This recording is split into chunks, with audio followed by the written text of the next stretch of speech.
SwissBorg is the official partner of my channel where you can buy, sell, hold, and more importantly stake your cryptocurrencies. You can even earn yield on your stablecoins. Sign up with my link and you'll earn up to $100 worth of their native token CHSB just for depositing €50 worth of crypto. SwissBorg.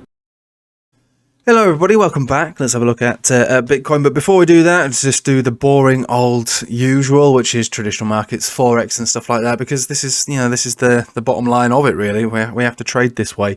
We have to look at all this before we make any kind of decision.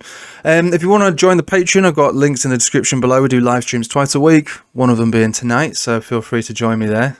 £7.50 a month, can't complain with that. And also, if you're needing a little bit of hopium, I'll link a video here somewhere now, which is about times and cycles and why we should be relatively optimistic moving towards the end of this year into the beginning of next. So feel free to look at that, because if you're looking for an investment opportunity or long-term projection of where Bitcoin's going to go, then just watch that. We're likely to be moving our way to the end of the bear market if we haven't already. Right, so let's get started. So as we've been saying, the euro is in control of the Dixie. I would say safely say that, to be honest with you. And the main thing to focus on is if we can still maintain areas above this kind of zone. Arguably, we're going to be bullish on the euro above 103. We can also sustain sort of even a candle body closure around these wick levels, 102.7, 102.8 thereabouts. These wicks kind of basically 102.6 or 7 wherever. So long as the euro maintains that level, the Dixie is not going to go rallying straight up to the top of where it came from, or at least not in this short term. In fact, I would probably say that the Dixie is still likely to meet its main criteria of coming down to at least the 50 exponential moving average on the weekly. So that is still all very much in play, but the euro is in control of that. So any sort of TA to be done on the Dixie is fine. Obviously we've done that, that's all been applied. But behind that actual chart is the euro, and I would say it's as simple as that. So at this very moment in time, as we speak, the euro is fighting back. It's still in a bullish posture. And, if you really wanted to play Forex, if you were given the opportunity, you would layer into longs. You would layer into longs around 103 to as low as 102.7 maybe, with stop losses most likely around 102. Breaking down from 102, then it's a lost cause. We go straight down below parity and below that. So it is kind of that simple. This is the main thing for Dixie. So the reason we worry about the Dixie is because it has an inverse effect on stocks, commodities, and sometimes crypto. It used to do that if it wasn't for all this FUD going on at the moment. S&P still hanging in the balance, possibly moving up to the top of this area to get rejected or break out. It's still the same really as we've been looking at this whole time. Nothing changed there. Same thing with the Nasdaq, getting a rejection on the trend line, no different to yesterday. And today we're just going to have a quick look at the Bitcoin dominance, which is a bit of an issue. We call it squeaky bum time here on the channel, which is basically the 40% dominant read area is never a good place to be for altcoins. So whichever direction Bitcoin decides to go, it's unlikely to take altcoins with it to the greatest extent. I would say, just as I usually would say, this area here is not a place to be in altcoins, 40% dominance. Whether it's a bullish Bitcoin or a bearish Bitcoin, it's not likely to see a good reaction for altcoins at all. So I would, me personally, obviously I'm sitting on the sidelines for the most part, but I'm not going to be buying into any altcoins no matter how low they go at this exact level. The best time to buy altcoins would be upon a rejection on this Bitcoin dominance chart. So altcoins not looking very comfortable at this level, as it always is. Bouncy bounce, bouncy bounce, bouncy bounce. A lot of these bounces recently are actually dumps in the markets. You see dumps, rejection, go into some altcoins, that's fine. Dump, fine. Reaction, go into some altcoins, that's fine. Dump, out of altcoins, back into altcoins, that's fine. Out of altcoins, maybe get back into altcoins as we reach these levels. It's kind of really that simple. So that is the deal for altcoins across the board, more or less. That's a sweeping statement, but that is basically the deal. So let's have a look at Bitcoin. So Bitcoin actually did pull off that move we were talking about yesterday on the shorter term time frames. We don't normally do this, but I suppose for some people this is the most interesting thing. We were looking at a retest of this wick down here around about 16.4. We front run it ever so slightly, moved up to 17. Excellent. perfect. This is exactly what we said yesterday. Again, you know, for the most part, I'm not able to trade short-term time frames if you've got, you know, school pickup and whatever. do you know what I mean? No, but yeah, the TA works. That's fine. And even though we're subject to FUD, at least we've got that some rhythm on these charts again to allow us to, well, trade them to an extent if we have the opportunity and time to do something like that. But yeah, I mean, it worked out quite well. And throughout that process, what we did find is a pump signal on the hourly. Now, these pump signals, this could have already played, in all fairness. It could have already played. However, if it hasn't played, you'd expect it to move up to the next area of major resistance, which is going to be, for me, it would be this 200 exponential. This is an hourly chart. So the 200 exponential is sitting around 17,300 right now. Every hour that's going to go down, obviously. So hour by hour, the resistance will be getting lower and lower and lower. But yeah, it is a pump signal. And I would make the case that despite coming up to the area that we tagged yesterday, which was that 17,000, you know, there is a chance that we still play that out. And that would be kind of nice if we did.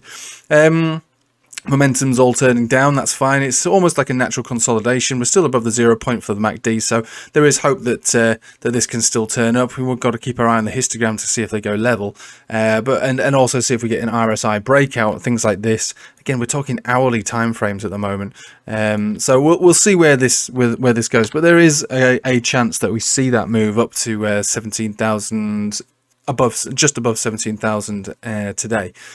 But much of this is going to depend on, again, the euro, which is why we broke the euro down this morning. But again, I still feel bullish about the euro at this exact level. So with that in mind, Bitcoin and everything else still has the opportunity to move up still. Again, yeah, like I said a few days ago, was it Monday or Tuesday? I got out of almost all of my stock positions, my spot stock and derivative stocks, as the everything bounce 2.0 is well. This is the first area for it to come to an end. I didn't want to be overexposed. I need to bank profit because crypto hasn't really made me any profit through this everything bounce 2.0. It's all been traditional markets and commodities that's brought home the bacon to me. So I need to make sure that that bacon gets brought home. So yeah, I'm out of positions. I'm still happy to sit on the sidelines, although I'm reasonably optimistic that the bottom is in for traditional markets and its bear market. Not so confident, I could say, for crypto, which is why I made that video yesterday on the long-term time frames, the cycle and the cycle low time and projection. So like I say, have a look at that video if you need a little pick-me-up, or if you're looking for long-term. I actually think that you know, we are if we haven't already hit the cycle low, we are about to hit the cycle low, and unfortunately there are some significantly lower targets, you know, worst case scenario from where we are right now. So yeah, although I'm optimistic on the hourly, the weekly not particularly, unless of course you're looking years down the line, where obviously, you know, this even now is most likely going to be a pretty awesome area to be picking it up from. So it's going to be a short video today because there's not much more to say than there was yesterday. The 4 hourly looks quite good. We're getting support on the 10 exponential, also the 21 exponential, and this 50 exponential that's sitting around at more or less where we were pointing to on the hourly. Currently sitting at 17,136. So again, you know, I'm in favour of a move back up to that level, but above that level, I don't think it's got the strength or the power to do that. If it does do that, yeah, great. Okay, it's reclaiming certain areas of interest, not major areas. We need to really get above 18,000 and arguably 18,500, which is where this 200 exponential is about to sink into, probably by today's close. That would be a major pivot area for Bitcoin.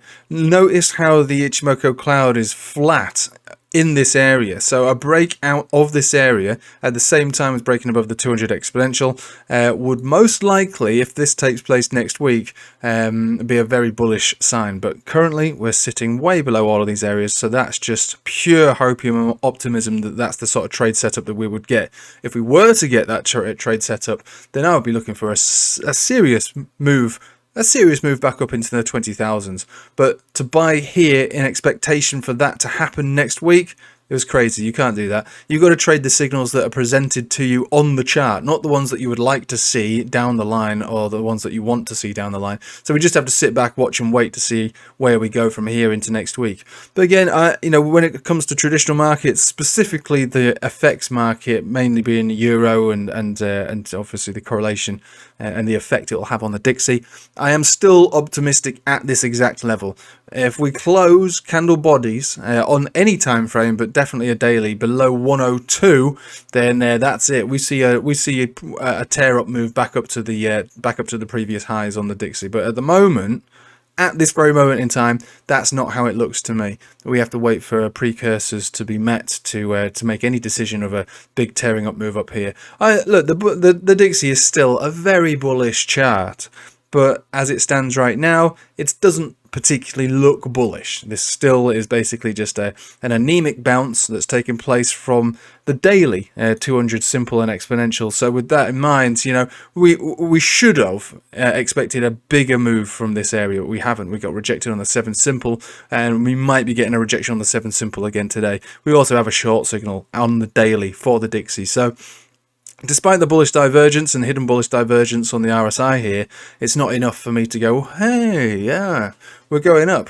You should have seen a better reaction around here, especially for something that's been such a perma-bull situation going on here. So I'm very optimistic about the way that the Forex market's looking, and the Forex market is the beating heart of all the markets right now. They're the ones. They are the markets which dictate the trend for everything else at the moment. Perhaps maybe not so much crypto, because crypto is so overwhelmed with FUD and Black Swan and sentiment lows, but everything else generally still has every chance to continue to go up, which is why why I think that there is a decent chance, not a strong chance I would say, but a decent chance that the low has been printed for things like Nasdaq and S&P and Dow Jones Industrial Average. I'm not willing to die by that statement, but I'm happy to put it out there because it's something that I actually think there is a good chance that has happened now. It was very early days and we're subject to central banks, but outside of all of that, just based on the charts, that's how it looks.